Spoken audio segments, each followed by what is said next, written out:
देखिए last class में हम लोग इलेक्ट्रिक फील्ड लाइंस का प्रॉपर्टी पढ़ रहे थे। इलेक्ट्रिक फील्ड लाइंस का डिफिनेशन बताए थे, it is pictorial representation. Picture के रूप में इलेक्ट्रिक फील्ड का रिप्रेजेंटेशन है। और ये एक्चुअली क्या होता है, इमेजिनरी लाइंस होते हैं। ये एक्चुअली क्या है, इमेजिनरी लाइंस होते हैं ये। जैसे ये लाइंस है ना, स्ट्रेट भी हो सकता है, कर्व भी हो सकता है। जैसे यहाँ स्ट्रेट नजर आ रहा है। आगे आप लोग को और डाइपोल वगैरह के लिए हम बनाए थे, उसमें बताए थे कर्व भी बनता है। बेसिकली है क्या कि यहाँ पर कोई चार्ज अगर हम छोड़ दें, यहाँ कोई छोटा सा चार्ज रख दे, तो वो इसी लाइन को फॉलो करेगा। एरो बताते हैं वो चार्ज किधर जाएगा, और लाइन बताता है उस पाथ को फॉलो करेगा। ठीक है। तो ये चीज आपको बताए थे कि यूनिट पॉजिटिव टेस्ट चार्ज रखोगे, जिस पाथ को फॉलो करता है, वो जो पाथ बनता है, वो जो लाइन बनता है, वो जो कर्व बनता है, वो इमेजिनरी होता है। एक्चुअल प्लस चार्ज रख दोगे तो इस तरह लाइन दिखता नहीं है। ये हमारी इमेजिनेशन का चीज है। इमेजिनेशन करने से फायदा क्या है, वो आगे और डिटेल जैसे से आगे बढ़ेंगे हम लोग पता चलते जाएगा। ये डायपोल के लिए हम बताए थे। डायग्राम आप लोग को घर में पता नहीं बनाए थे कि नहीं, बनाइएगा। क्योंकि आप लोग बनाओगे तभी पता चलेगा। एग्जैक्ट डायग्राम बनना चाहिए, एग्जाम में आता है ये डायग्राम बनाने के लिए। ठीक है। उसके बाद ये भी डायग्राम बताए थे, दो पॉजिटिव चार्ज के लिए और ये बताए थे नेगेटिव चार्ज के लिए, है ना।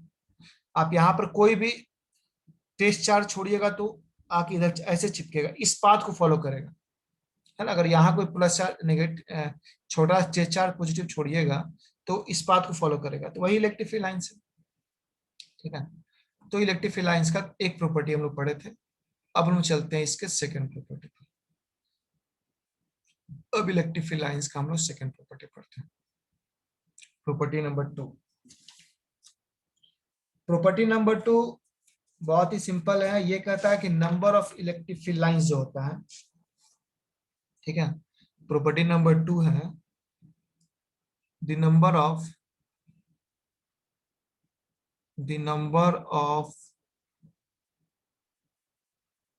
Electric field lines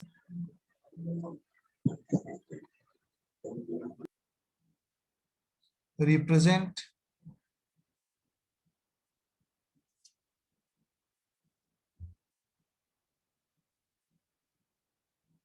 magnitude of charge, represent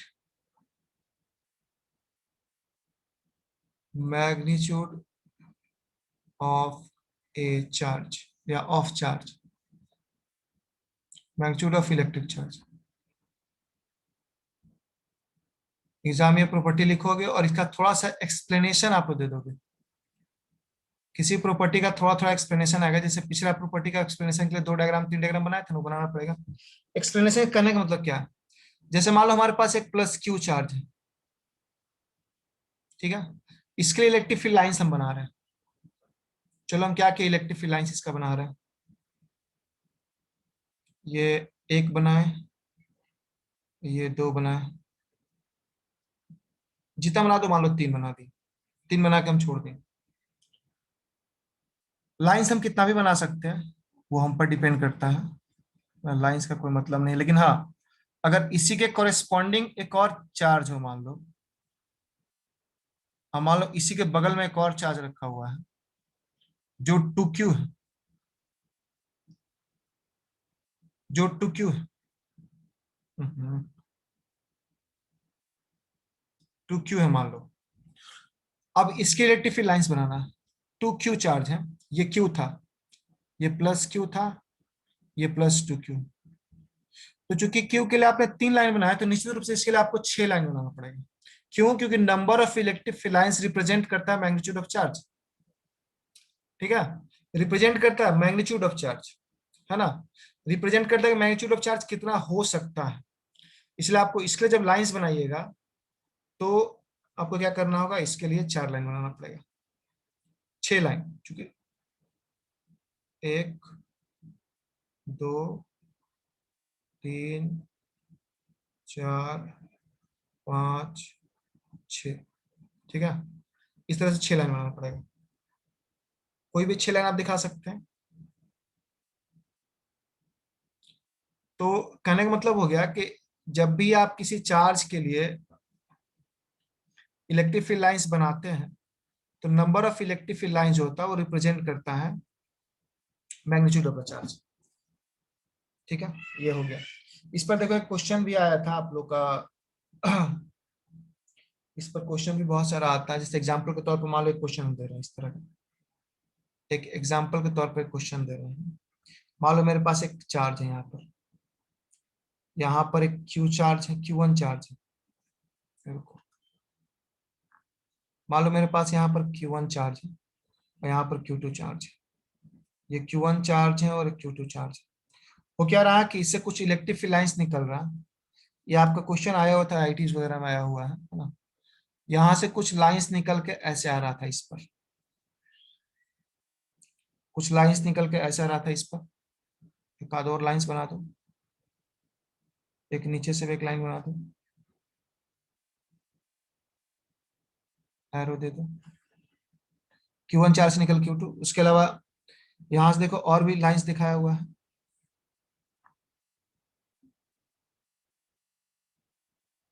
sir Q2 minus charge है। अब ये नहीं पता, क्वेश्चन में पूछेगा आपसे।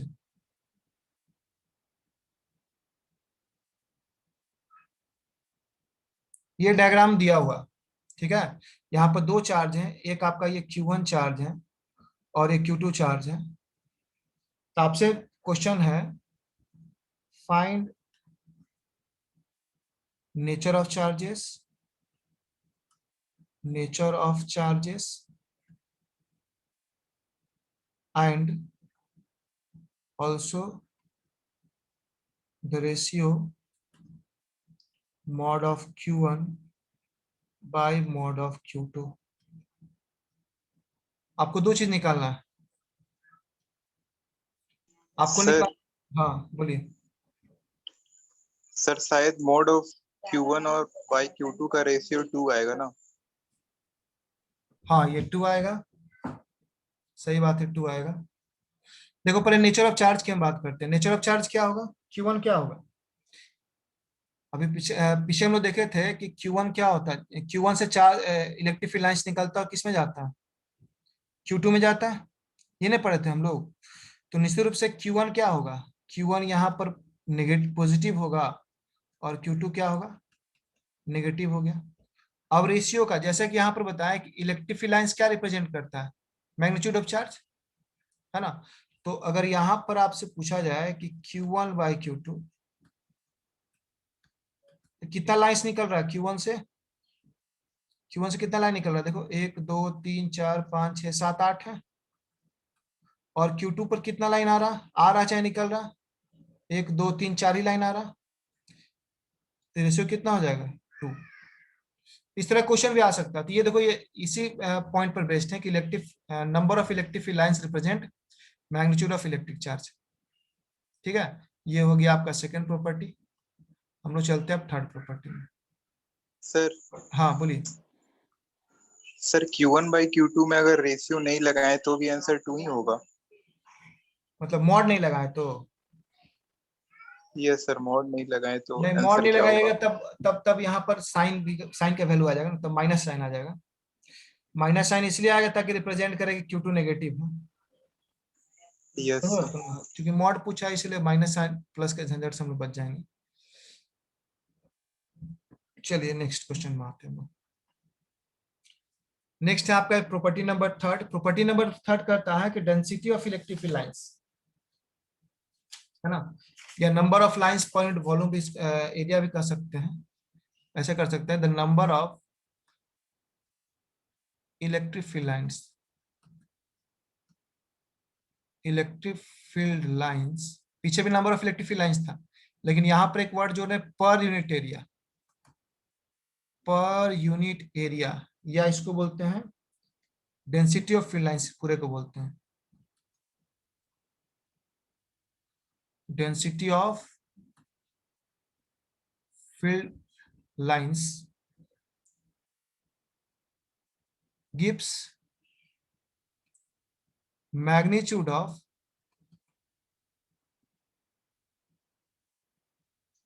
Electric field intensity. देखिए अंतर समझिएगा। जैसे मान लो हमारे पास एक डायग्राम बनाते हैं, ये इसका एक्सप्लेनेशन पर हम बनाते हैं। ये क्या कहना चाह रहा है,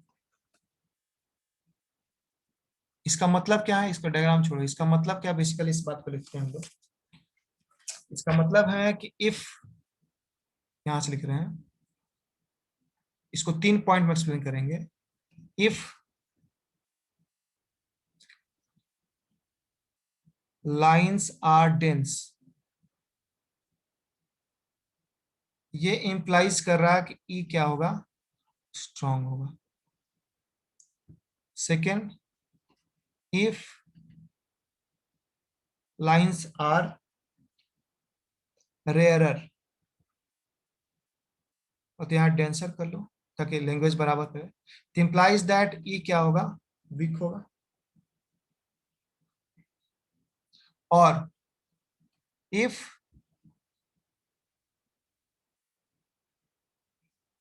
देयर इज नो लाइन,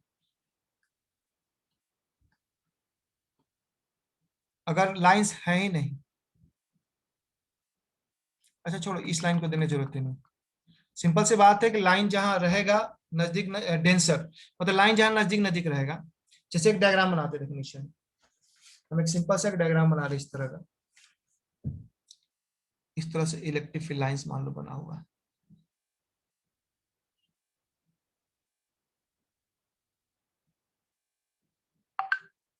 यहाँ का 2 पॉइंट हम कंसिडर करते हैं, मान लो एक पॉइंट यहाँ पर ए है, एक पॉइंट यहाँ पर बी है, सबका सब इलेक्ट्रिक फील्ड लाइंस है, ठीक है। रूल कहता है कि number of electric field lines per unit area, देखो यहाँ का छोटा सा एरिया लो और यहाँ का छोटा सा एरिया लो, दोनों में ज्यादा लाइंस किस में मिलेगा, इसमें, क्योंकि यहाँ पर इतना छोटा सा एरिया लगेगा तो 3 लाइन को टच करेगा, यहाँ छोटा सा लगेगा 2 ही लाइन को टच करेगा। तो ऐसे में पॉइंट ए का इलेक्ट्रिक फील्ड जो होगा वो बड़ा होगा किससे, पॉइंट बी के इलेक्ट्रिक फील्ड से। यही कहना चाहता है, ये यहाँ पर यही बात कहना चाहता है, ठीक है। एक क्वेश्चन भी इस पर आया था, एक क्वेश्चन भी आपके एससी वर्मा में ये क्वेश्चन दिया हुआ है, तो इसी तरह क्वेश्चन है। क्वेश्चन क्या है कि हमारे पास इस तरह का एक इलेक्ट्रिक फील्ड लाइन ऐसे जा रहा है, ये पॉइंट ए है, ये पॉइंट बी है, एक पॉइंट सी है, एक इलेक्ट्रिक फील्ड लाइन ऐसे जा रहा। अच्छा इसके पास और देखो बाकी इलेक्ट्रिक फील्ड लाइंस कैसे जा रहा, एक इस तरह से जा रहा और एक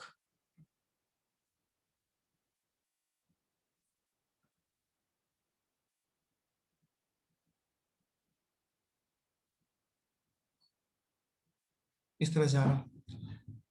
ये भी इलेक्ट्रिक फील्ड लाइंस है, तीनों का तीनों इलेक्ट्रिक फील्ड लाइन है। आपसे पूछ रहा है पॉइंट ए बी और सी तीनों में सबसे ज्यादा इलेक्ट्रिक फील्ड कहाँ होगा, स्ट्रॉन्ग इलेक्ट्रिक फील्ड कहाँ होगा, पॉइंट ए पर, बी पर या सी पर। ए और सी पर।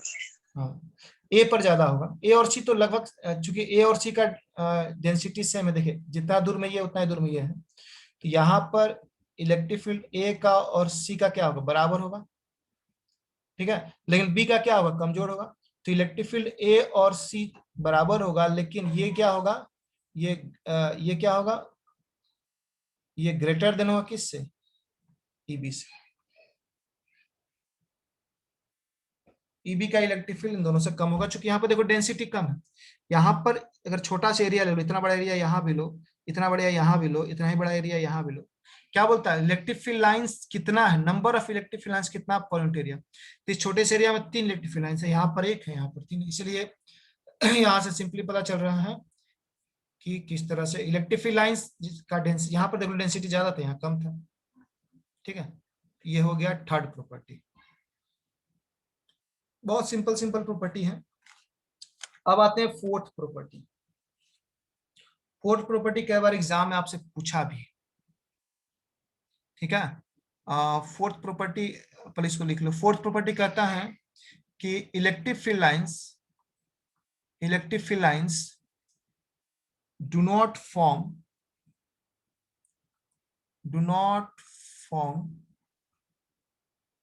Close loops. कभी भी देखिए आपको इलेक्ट्रिक फील्ड लाइंस ऐसा नहीं मिलेगा, हाँ ऐसा मिल सकता है, जैसे यहाँ पर प्लस से निकला माइनस में खत्म हुआ, देखिए ऐसे ये इलेक्ट्रिक लाइंस आपको मिलेगा, प्लस से निकला माइनस में खत्म हुआ फिर यहाँ से शुरू हुआ, ये क्लोज नहीं है। प्लस से स्टार्ट हुआ, माइनस में खत्म हुआ, फिर यहाँ से नया स्टार्ट हो रहा है, लेकिन ये क्लोज है। तो इस तरह का इलेक्ट्रिक फील्ड लाइंस कहीं नहीं मिलेगा। ये सही है, ये गलत है, ये सही है। इलेक्ट्रिक फील्ड लाइंस ये सही है, ये गलत। हाँ, वही आगे हम लोग पढ़ेंगे, जैसे कि चार्ज के अराउंड इलेक्ट्रिक फील्ड लाइंस बनता है इस तरह से। वैसे अगर मान लो एक मैग्नेट है मेरे पास, नॉर्थ पोल है, let us suppose north pole अकेला से मिलता नहीं, तो इसके अराउंड भी ऐसा ही इलेक्ट्रिक मैग्नेटिक फील्ड लाइंस बनता है। मैग्नेटिक फील्ड को भी दिखाते हैं, आगे हम पढ़ेंगे मैग्नेटिक फील्ड लाइंस क्या होता है, वहां पर भी आप इस चीज को देखिएगा। तो magnetic field lines close loop बनाता है, कई बार ये ऑब्जेक्टिव में पूछता भी है। फिफ्थ, इलेक्ट्रिक फील्ड लाइंस यहां लिखेंगे parallel, straight and equispaced field lines represent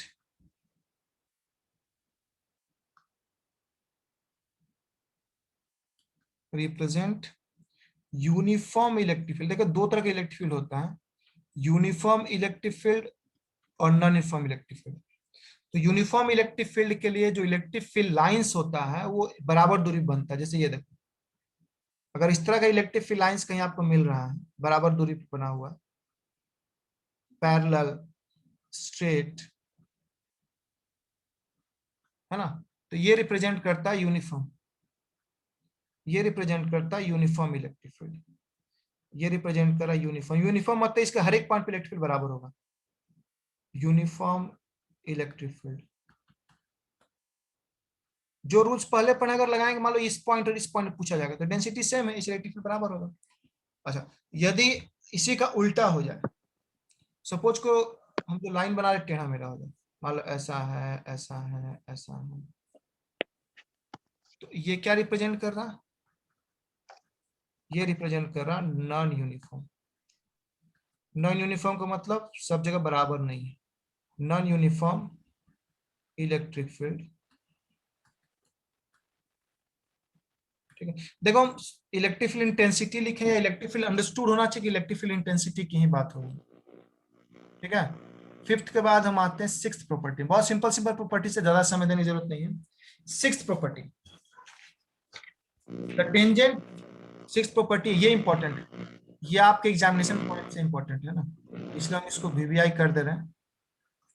six और सेवन दो प्रॉपर्टी आएगा, दोनों एक दूसरे से जुड़ा हुआ है, लेकिन एग्जामिनेशन पॉइंट पे बहुत इंपॉर्टेंट। The tangent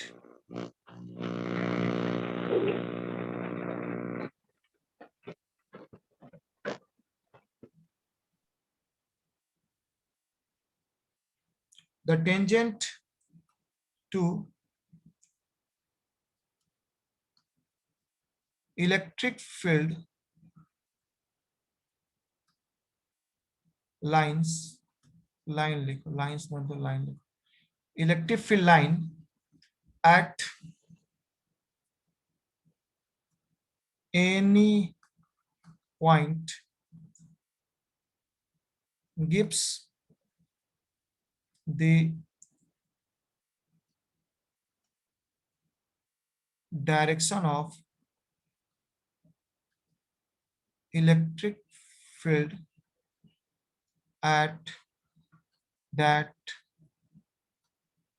point। जैसे मान लो ये हमारा एक इलेक्ट्रिक फील्ड लाइन है जो इस तरह से गया, किसी कारण से बना हो, तो देख के ही लग रहा क्यों बना होगा भाई, इधर पॉजिटिव नेगेटिव चार्ज हो, हम उसको हाइड कर दे, सिर्फ इलेक्ट्रिक फील्ड लाइंस दिखा। और आपसे पूछा गया कि इस पार्टिकुलर पॉइंट पर इलेक्ट्रिक फील्ड डायरेक्शन किधर है। ठीक है, लाइन ऐसे जा रहा है लेकिन इलेक्ट्रिक फील्ड डायरेक्शन किधर है, तो जिस पॉइंट पर ये पूछ रहा है उस पॉइंट पर आप टेंजेंट ड्रॉ करेंगे। टेंजेंट मतलब ये जो कर्व है इससे सटता हुआ लाइन, इससे सटता हुआ लाइन कैसे जाएगा, ऐसे जाएगा, ये लाइन इस तरह जाएगा, स्ट्रेट लाइन बनाते हैं और सुंदर लगेगा। देखो सटता हुआ लाइन इस तरह से, मान लो इस पॉइंट पर बोलेगा, मान लो यहाँ यहाँ कहीं बोलता है, तो यहाँ से सटता हुआ लाइन जाएगा। तो जिस पॉइंट पर बोलता है उस पॉइंट पर इलेक्ट्रिक फील्ड इंटेंसिटी निकालने के लिए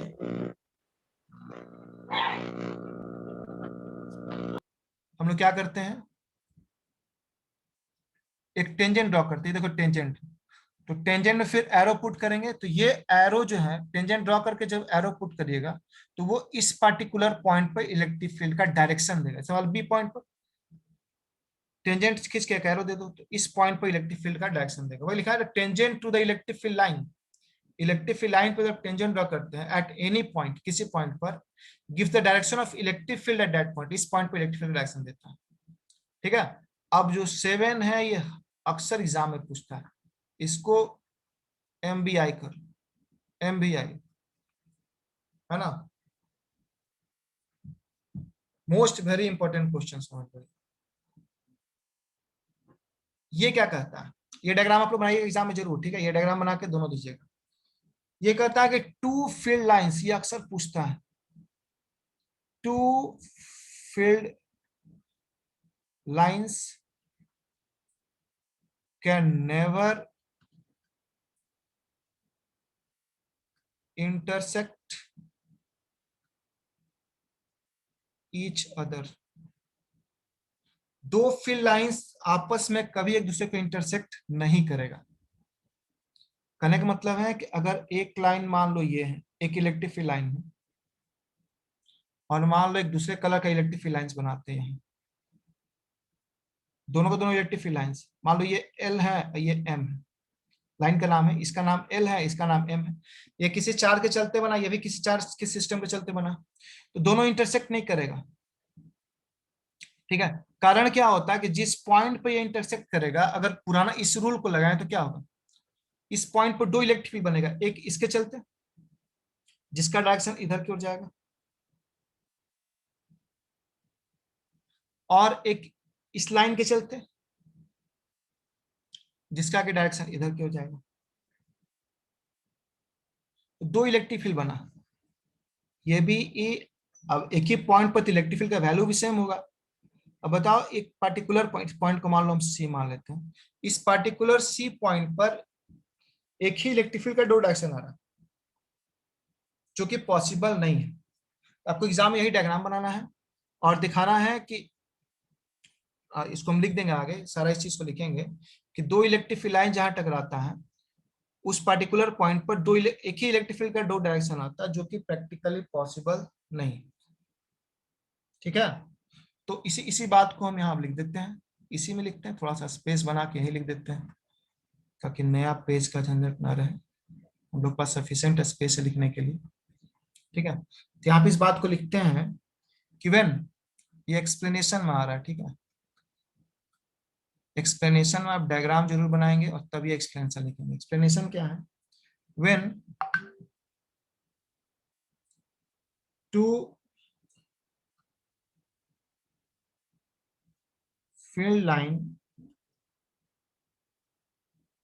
intersect each other,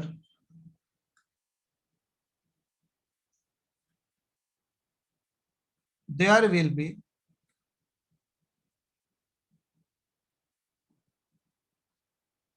two tangent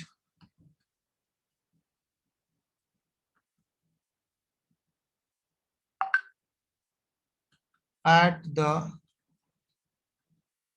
point of intersection,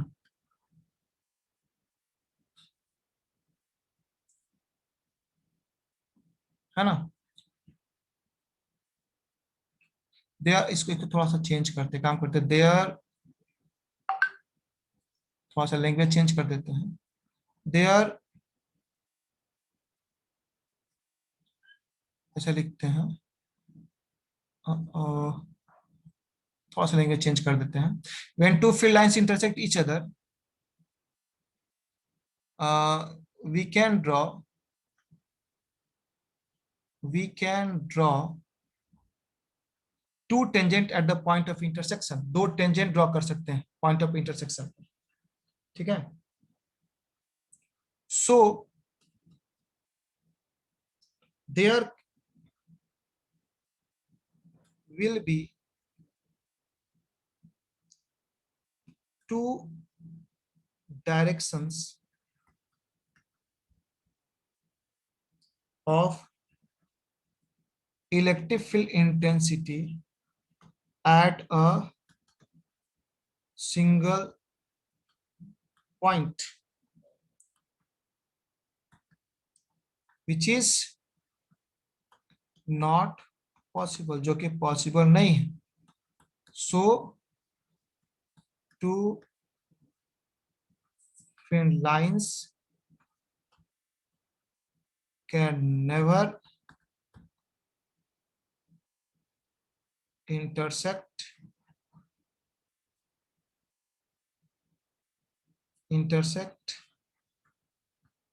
each other. बहुत सिंपल एक्सप्लेनेशन है कि दो फील्ड लाइंस जहां इंटरसेक्ट करेगा, we can draw two tangent. यहाँ दो टेंजेंट ड्रॉ कर सकते हैं at the point of intersection, एक ही पॉइंट पर. So there will be two directions of electric field intensity at a single point which is not possible, जो कि पॉसिबल है ही नहीं. So two field lines can never intersect each other, कभी एक दूसरे को इंटरसेक्ट नहीं कर सकते. ठीक है, तो ये हो गया हमारा प्रॉपर्टी नंबर 7. कुछ पूछना है इसमें? कुछ पूछना चाहे तो आप लोग पूछ सकते हैं. क्या आगे बढ़े? नेक्स्ट बता दीजिए. अच्छा अच्छा, नेक्स्ट चलते हैं हम लोग 8 में. 8 में प्रॉपर्टी नंबर 8. प्रॉपर्टी नंबर 8 भी बहुत अच्छा प्रॉपर्टी है, इसको कह सकते हैं इलेक्ट्रिक कंडक्टर से इसको रिलेट करके हम पढ़ सकते हैं.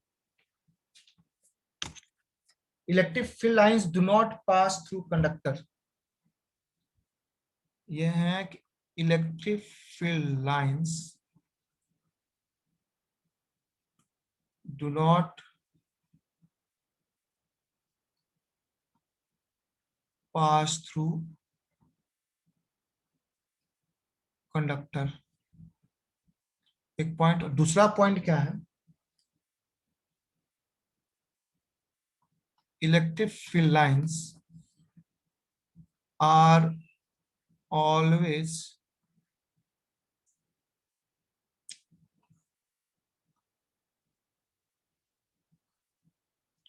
electric field lines are always perpendicular to the surface of a conductor. ये दोनों क्या मतलब है? जैसे मान लो हमारे पास कोई कंडक्टर, ये कोई भी कंडक्टर मेटल है, तो इसके लिए जब भी इलेक्ट्रिक फील्ड लाइंस बनेगा तो आपको यहाँ पर आता हुआ दिखेगा, जाता हुआ दिखेगा, आता हुआ दिखेगा, जाता हुआ दिखेगा.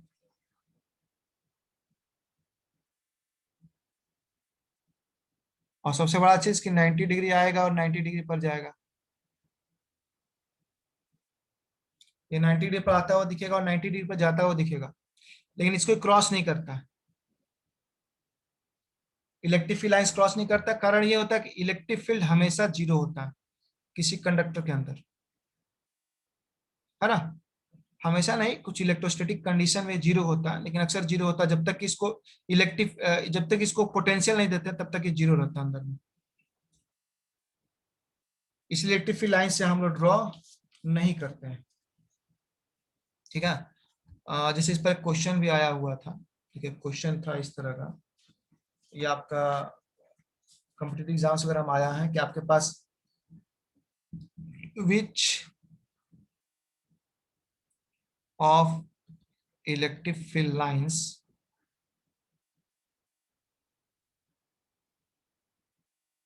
along the given conductor is true. कौन सा इस गिवन कंडक्टर्स में इलेक्ट्रिक फील्ड लाइंस ट्रू? एक कंडक्टर यहाँ बनाया हुआ है और यहाँ पर 3-4 तरह का लाइन पास कर रहा. एक लाइन ऐसे पास कर रहा, एक लाइन ऐसे आ रहा है 90 डिग्री पर, इससे होता हुआ ऐसे निकल जा रहा, वो भी 90 डिग्री पर. एक जो है ऐसे आ रहा है, ये भी 90 पर आ रहा और ऐसे निकल जाएगा। ये L है, M है, N है। इसमें कौन ट्रू है, L की M की N, सही कौन है बताइए। L M सर N ऐसे में है, सर ऐसे देखा जाए तो तीनों लाइन में कोई भी सही नहीं है। क्यों? सर थर्ड लाइन तो परपेंडिकुलर तो नहीं दिख रहा है। लेट अस सपोज तो परपेंडिकुलर दिए हुए हैं ना, जरूरी थोड़ी परपेंडिकुलर। अच्छा तुम क्या सोचते हो, परपेंडिकुलर ऐसा ही होता है? क्योंकि सेंटर में कहीं से परपेंडिकुलर हो सकता है ना, ऐसे ऐसे, नहीं समझे? देखो ये भी परपेंडिकुलर है, ये भी परपेंडिकुलर है, ठीक है, परपेंडिकुलर साइन दे दिए इसीलिए। थर्ड ही सही है क्योंकि परपेंडिकुलर दिया हुआ है ना, क्योंकि यस सेंटर, सर। हाँ सेंटर से सबको परपेंडिकुलर मान सकते हैं, क्वेश्चन में परपेंडिकुलर दिया हुआ है। हाँ अगर परपेंडिकुलर नहीं रहता ना तो तुम ठीक बोल रहे हो, वैसे में हम लोग उसको नहीं मानते, ठीक है। चलो सही थिंकिंग है। अब देखो तो ये बेसिकली इतना ही प्रॉपर्टी है, और ज्यादा कोई प्रॉपर्टी पढ़ने की हम लोग को जरूरत नहीं है। सर हाँ, ठीक है, तो आप लोग को कुछ कुछ क्वेश्चंस भेज देते हैं, आप लोग उसको सॉल्व करिएगा। नेक्स्ट क्लास में मिलते हैं तो हम इलेक्ट्रिक डाइपोल और इस पर कुछ न्यूमेरिकल्स कर लेंगे, ठीक। Thank you sir. Okay. Thank you sir. Okay. Thank you sir.